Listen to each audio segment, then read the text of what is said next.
After my own daughter collapsed on Thanksgiving night, my mother asked if the $2,800 monthly allowance was enough. What allowance exactly? I replied. She instantly went dead silent. It turns out my dad had been secretly sending that money to my brother for his mortgage. Mom knocked 30 minutes later. She walked inside. Her next unbelievable action shocked absolutely everyone. You know that feeling when you realize your entire life, everything you thought was solid, was actually built on a lie.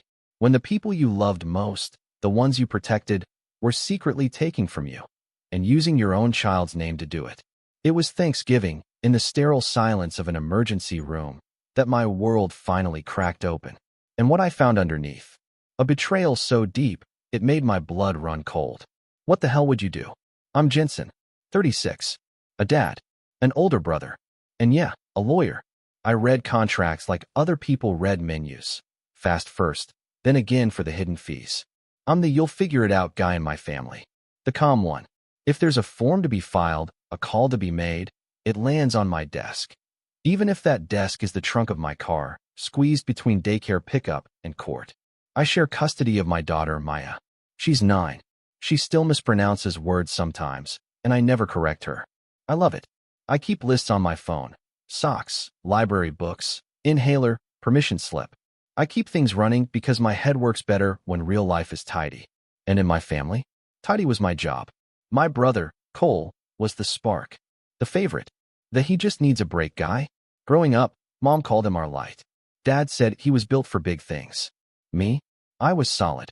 Which, let's be honest, is another way of saying, we can lean on him. Cole tried real estate, then crypto, then a landscaping business that mostly sold hoodies. I went to law school, paid off my loans one grueling, plodding year at a time. In photos, Cole's teeth always show. Mine don't. Thanksgiving at my parents' house is muscle memory. You park by the busted basketball hoop.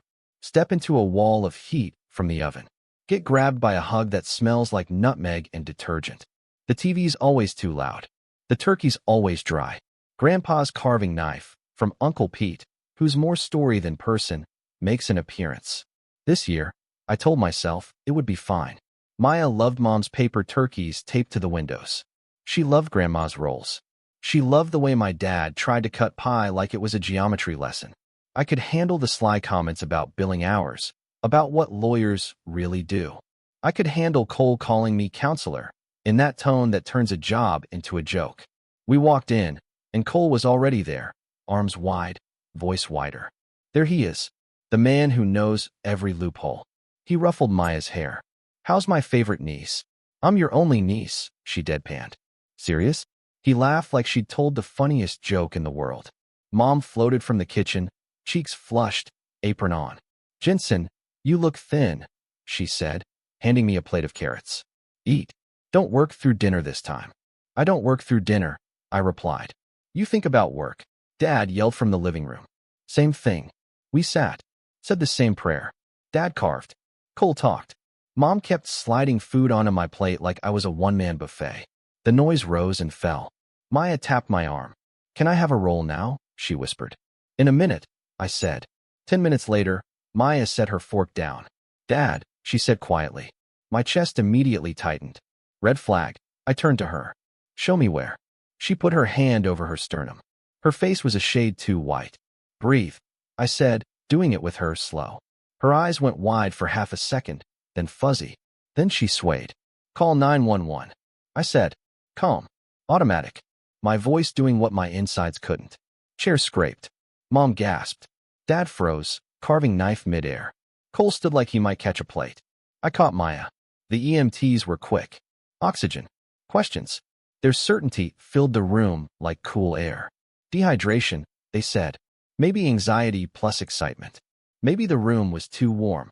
They recommended a quick ER check because of her asthma history. I nodded at every word because that's what you do when your brain is on fire.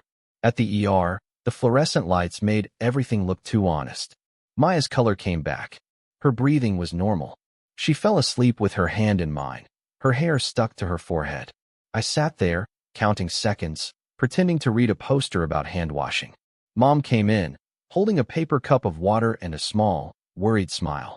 She didn't sit. Is the allowance still enough? She said. as if we were mid-conversation. The $2,800 your father sends every month? I blinked. What allowance? Her mouth opened and closed once. She stared at me like I'd just spoken a language she didn't know. Her eyes shifted to Maya, then to the hallway. I'll be right back, she mumbled and left. 30 minutes later, there was a knock. Same door, same humming light. Mom stepped in, closed it behind her, and locked it with a neat click. She held a small folder. She looked like someone walking in to testify. I didn't know it yet, but that one question had a whole ledger behind it. And my name was inked everywhere. I need to back up. Before that folder, my family runs on unspoken rules. Rule 1, Cole is the project. Rule 2, Jensen is the project manager. Rule 3, we don't say either part out loud. When Cole's buy and hold crypto phase turned into buy and panic, he called me at midnight. Bro, they're doing rug pulls, he said, like he'd discovered gravity. I helped him call the exchange, document what was lost, file a complaint that went nowhere. I also brought him soup the next day and pretended the world hadn't just told him no in big, bold letters. When Mom's credit card balance quietly built up through Christmases that were just this once, I moved her to a 0% APR offer and set up autopay. She cried on the phone because numbers make my head hurt. I talked her through downloading the bank app like it was brain surgery. She told everyone at brunch that Jensen saved us, then asked if I could just keep an eye on the account. I became the eye. When Dad had knee surgery and the insurance denied part of the claim, I wrote the appeal letter in the hospital cafeteria with a plastic fork in my pocket and the smell of disinfectant in my nose. I got the denial reversed. Dad told the story to 3 neighbors like he'd wrestled a bear. He never mentioned I also paid the anesthesia bill when it came due because we'll pay it next month turned into we forgot. Cole has a mortgage. He says mortgage the way people say mountain. Heavy, noble. He and his wife, Amber, bought the house right before rates went crazy. Dad posted a photo of the keys. Proud of our boy. Homeowner at last. I helped them move in. Installed shelves. Unclogged a disposal. Stood in the driveway with a trash bag while Cole broke down boxes like he was in a montage. They also had a way of making their money problems my homework. Counselor, Cole would say, smiling. Is it illegal for the bank to charge late fees when I told them I was sick? Did you tell them in writing? I'd ask. Verbal counts, he'd say. It doesn't, I'd say. He'd frown like I'd betrayed him, then ask if I could drop by to make the call because they take you more seriously.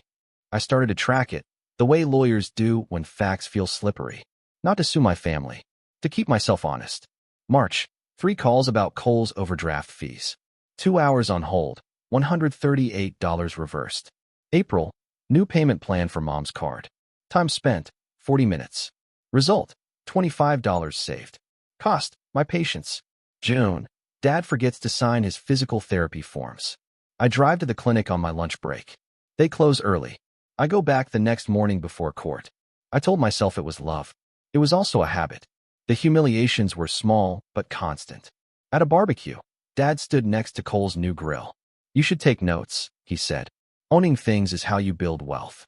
He said it to me, the guy who'd just written the closing letter for a client buying a commercial building. I smiled, ate potato salad, went home to my rented townhouse that I kept because I liked predictable repairs and fixed rent more than I liked debt. Mom would hand me envelopes to look at real quick while I was cutting Maya's chicken. Cole would ask me legal questions at the exact moment Maya needed the bathroom. I became the person who could be interrupted without fallout. Then Cole's mortgage got wobbly. He'd forget a due date. He'd say the bank's portal was down. He'd say the escrow was wrong. He used the word predatory about a basic late fee. They're trying to take my house, he'd declare. And Dad would nod like he'd been briefed by the Senate. Banks are snakes, Dad would say, like a sentence ends an argument. Pay the bill, I'd say, and I'd get a look like I'd kicked a puppy. Mom started softening me up. Your brother is under a lot of stress, she'd whisper in the kitchen. Amber's hours got cut. It's not like back when you were starting out. When I was starting out, I said, I lived in a studio above a restaurant that made the whole place smell like garlic knots. I didn't buy a house. She blinked. You could have, she said. No, I said. I couldn't. Dad started using we in a way that had my name pressed flat underneath. We need to help him through this patch, he said on the phone one night. We'll all do our part. What is our part? I asked. You make more than he does, he said, like a weather report. I also have a child, I said. Cole wants kids someday, he countered. Someday is not a budget item, I snapped. He sighed. You're being difficult. I thought about boundaries. I thought. And then I did very little. I answered fewer texts at night. I let calls go to voicemail while I was brushing Maya's teeth. I told myself this was progress. Then the weird stuff started. Mom would say things like, "Is Maya okay for next month with extras?" Extras, she'd say. Your father says the allowance is generous, with this proud tilt to her chin. I thought she meant child support for my ex. We have a schedule, and we split costs. There's no allowance. There's math. Once Cole joked, "Man, Dad's saving your butt," with a grin that didn't match anything I knew. What are you talking about? I asked. Never mind, he said, and looked at Dad, who coughed. I filed it under weird and kept moving because I was late to pick Maya up from soccer. That's the version of me I don't like. The guy who sees smoke and says, "That's probably a candle," because getting the extinguisher is inconvenient. Then came Thanksgiving, the folder, and Mom's question about the $2,800. Not hundreds, not a random gift. A system, a number with a comma. Every part of my body sat up inside my skin. Every part of my job did, too. I know what memos mean. I know what "for Maya," typed in a transfer note, can do to someone's brain. It excuses things. It wraps theft in baby pink. I kept thinking, no, no, no. And at the same time, of course, I'd been carrying something, and I didn't even know who else had their hands on it. And a part of me, the quiet, angry part, whispered, "You were the only one who thought you were crazy." The ER room was soft and sterile. Maya slept. Machines hummed. Mom sat with the folder on her lap like it might bite. "I need you to be honest," I said. She nodded, fingertips on the folder's edge. "I thought," she whispered, "I thought we were helping you and Maya. Your father said he set up an allowance. He said you'd never ask, so he was doing it quietly. I didn't want to embarrass you by asking. I should have asked." "Show me," I said. She opened the folder. Bank statements. Monthly transfers. $2,800. Notes. For Maya school. For Maya dentist. For Maya clothes. For Maya camp. The money left an account with my father's name. It didn't land in any account with mine. "Where does it go?" I asked. Before she could answer, the door opened. Dad walked in, with Cole behind him. Timing like a bad play. Dad looked at Maya first, then at the folder, then at me. Cole looked at anything but my eyes. "Is she okay?" Dad asked. "She's sleeping," I said. "Close the door." He did. He didn't sit. Neither did Cole. "What's this?" I asked, tapping the statements. Dad said it like a reflex. "We help family." "Where," I said again, slow, "does this money go?" Dad swallowed. His eyes flicked to Cole. "It goes where it's needed," he said. "Say the next sentence," I demanded.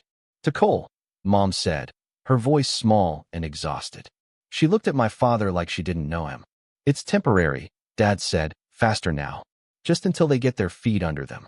He's got a mortgage. Interest is criminal. You know how the banks are." "You labeled my child in the memo," I said, my voice dangerously low. "You used her name so Mom wouldn't ask questions." Dad's jaw worked. "It's all the same in the end," he said. "We're one family. It's a pot." Cole finally spoke. "Look, it was Dad's idea," he mumbled. "He said you're fine.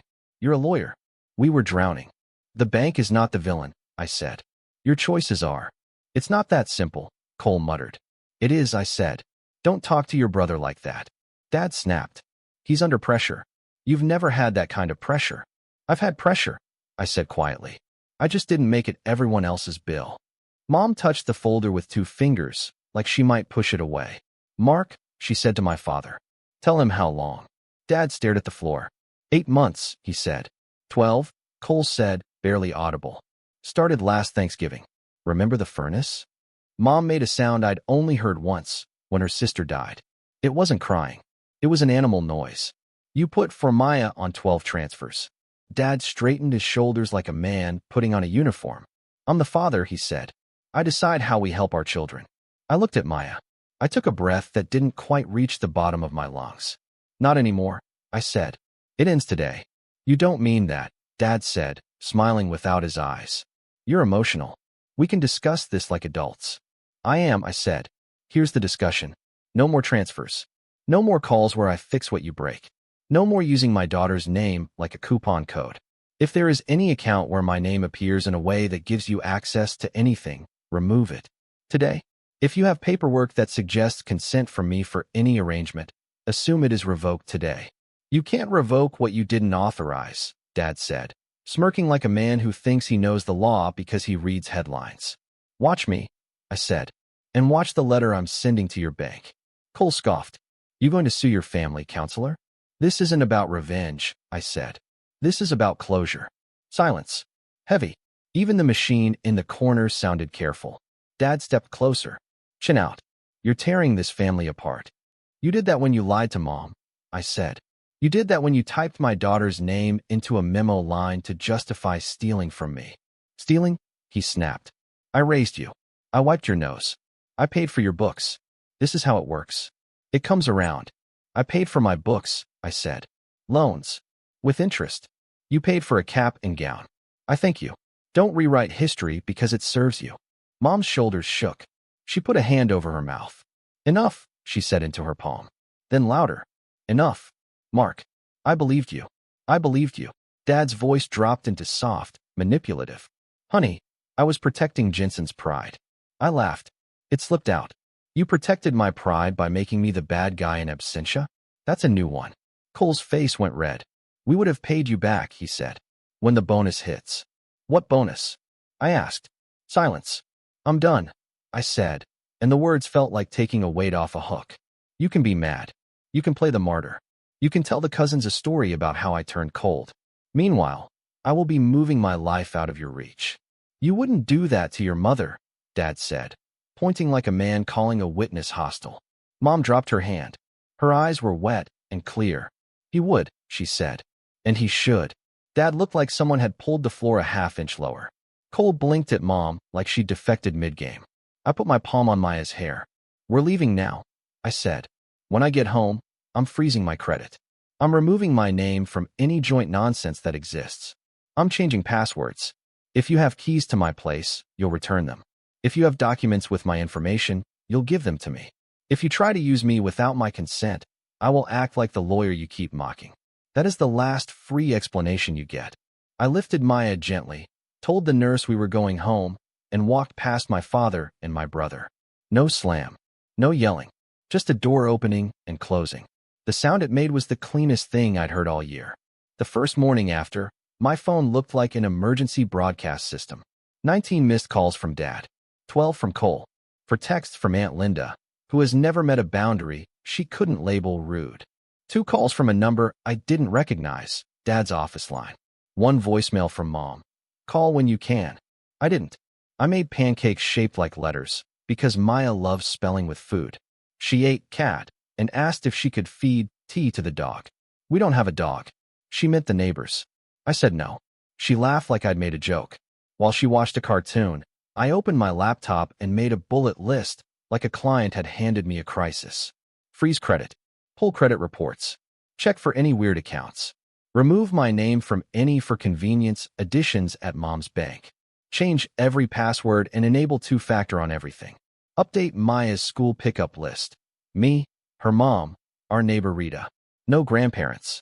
Draft a letter to Dad's bank instructing them to place a note on any transfer referencing my name to alert me. Draft a letter to Cole's mortgage servicer instructing them to cease contacting me. Remove my info and note I am not a party. Gather any mail with my info at my parents' house. Put a hold on new credit offers. I did them one by one, between snack breaks and refilling water bottles. The adult equivalent of baby-proofing my life. Dad's texts came in hard, then wheeled toward guilt. Asterisk, Dad, you misunderstood. Dad, we always share.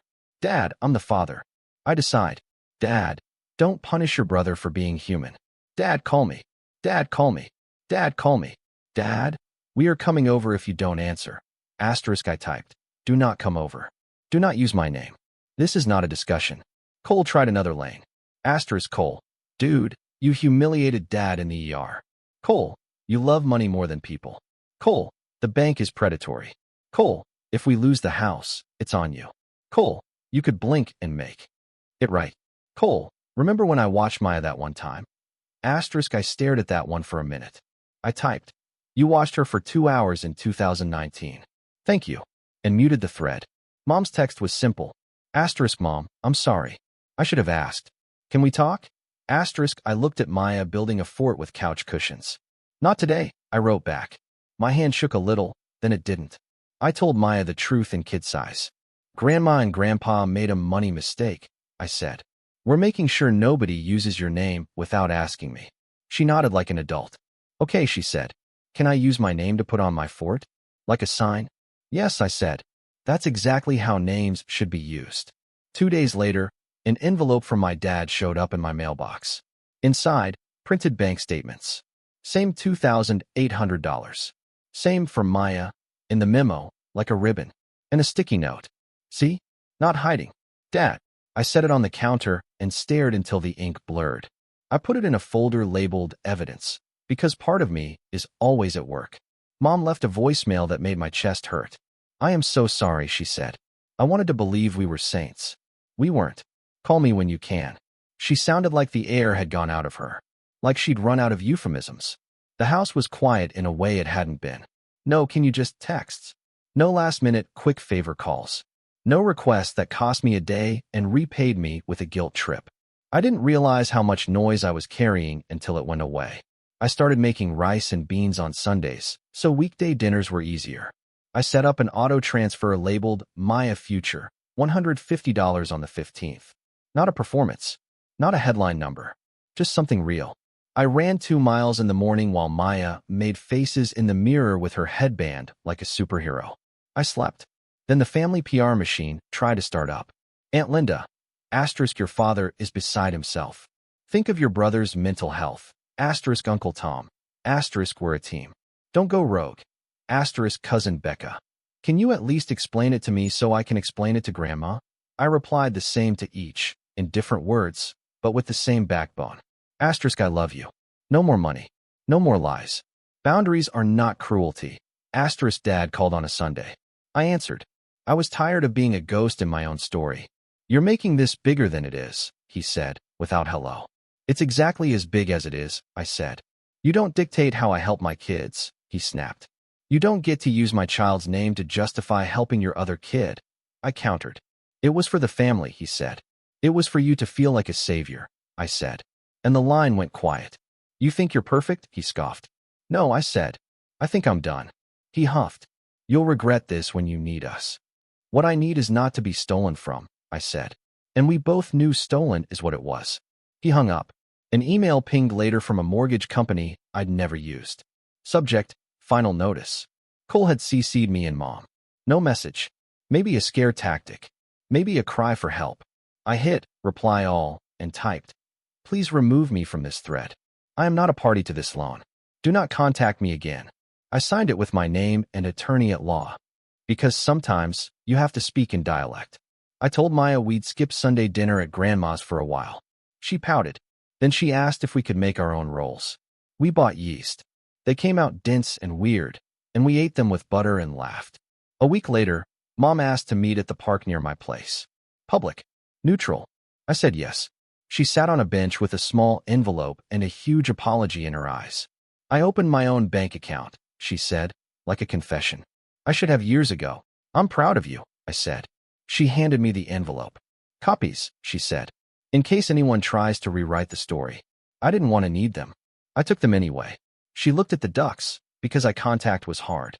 I believed what I wanted to believe, she said. That we were helping you. That your father had softened. It made me feel like we were good parents again. I'm sorry. I know, I said. I was busy believing my version too. That if I kept doing things, they would change. They didn't. She nodded. I told your father he can't use your name like a hammer anymore, she said. He's angry. He can be angry, I said. He can also be alone with that anger.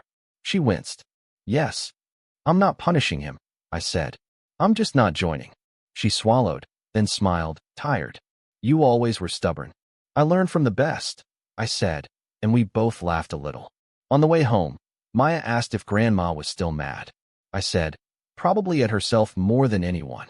Maya nodded like she understood more than she should. Cole texted that night. Asterisk Cole, so that's it? You're just out on me? Asterisk I replied. I'm out of being used. I'm not out of being your brother if you ever act like one. He didn't reply. He sent a thumbs-up reaction 2 days later, like a man signing for a package. Life went on in small, good ways. I took Maya to the cheap movie theater with sticky floors. We made a calendar for chores and put silly stickers on it. I went to bed earlier. I checked my email less. The silence that used to scare me started to feel like air. There was no reunion speech, no miracle apology. The call slowed. The group chat went quiet. And the distance settled into an honest, livable normal. Mom checks in about Maya, catches herself before asking for favors, brings soup, leaves on time. Cole still blasts monthly about to pop texts. I keep them muted. If he ever asks like an adult with a plan, I'll consider it once. Dad and I stick to weather and traffic. It's not pretty, but it's true. I don't retell the saga. I know what happened, what I chose, and why. With fewer holes, my money leaks less. The bigger win is time. More patience for Maya's too long bedtime stories. More quiet nights without shouting arguments. The moral is simple. Love doesn't cancel math. Family isn't a wallet password. Writing for Maya on a transfer doesn't turn taking into giving. I'm not an allowance or a safety net. I'm Maya's dad, a brother, a son. None of that requires bleeding on command. I don't need revenge. I needed a closed door. Now, no is a policy. I won't let my daughter's name be a coupon. Or, we mean you pay. I'm choosing a boring, good life on purpose. Pancake letters.